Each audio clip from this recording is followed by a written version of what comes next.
Bermuda முக்கோணம் பல தசாப்தங்களாக உலகை அச்சுறுத்தும் ஒரு மர்ம பகுதி. கடலில் மாயமாகும் கப்பல்கள், கண்டறிய முடியாத விமானங்கள், ஏலியன்கள் அல்லது பேய்கள் செய்த வேலை என பல கதைகளை நாம் கேட்டிருப்போம். ஆனால் உண்மையிலே அங்கே நடப்பது என்ன? அறிவியல் ரீதியாக இதற்கு விடை கிடைத்துவிட்டது. இது பேய் கதை அல்ல, இது இயற்பியல் மற்றும் வானிலை சார்ந்தது. இந்த முக்கோண பகுதி ரோக் அலைகளின் தொழிற்சாலை என்று அழைக்கப்படுகிறது. ரோக் அலைகள் என்பவை சாதாரணமாக நாம் பார்க்கும் அலைகள் அல்ல. இவை திடீரென எந்த எச்சரிக்கையுமின்றி உருவாகும் 100 அடி உயர நீர் சுவர்கள். இந்த அலைகள் கப்பலின் நடுப்பகுதியை தாக்கும் போது கப்பல் நொடிகளில் இரண்டாக உடைந்து கடலுக்குள் மூழ்கி விடுகிறது. இதனால்தான் பல கப்பல்கள் எந்த தடயமும் இன்றி மாயமாகின்றன.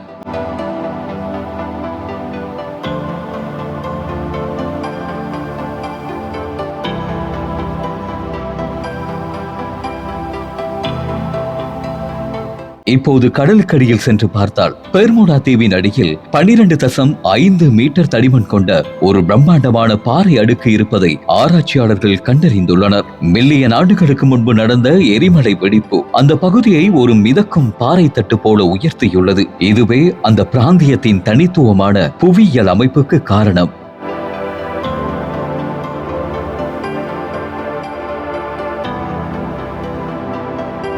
விபத்துகளுக்கு அறிவியல் காரணங்களை ஆராயும் போது Flight 19 போன்ற புகழ்பெற்ற விபத்துகளில் மனித தவறுகள் மிக முக்கிய பங்கு வகித்தது தெரிகின்றது. விமானிகளின் திசை காட்டும் கருவி செயலிழந்ததும் அவர்கள் வழியை தவறாக புரிந்து கொண்டு வேறு திசையில் பறந்ததே விபத்துக்கு காரணமாக அமைந்தது. மேலும் பெர்முடா முக்கோணத்தில் அடிக்கடி வீசும் புயல்கள் மற்றும் வலுவான கடல் நீரோட்டங்கள் கப்பல்களை நிலைக்குலைய செய்கின்றன. இறுதியாக சொன்னால் பெர்முடா முக்கோணம் என்பது ஆபத்தான இடமோ அல்லது மர்மமான இடமோ அல்ல. இது உலகின் போக்குவரத்து மிகுந்த ஒரு கடல் பாதை. புள்ளி விவரப்படி மற்ற கடல் பகுதிகளைப் போலவே இங்கும் விபத்துக்கள் நடக்கின்றன.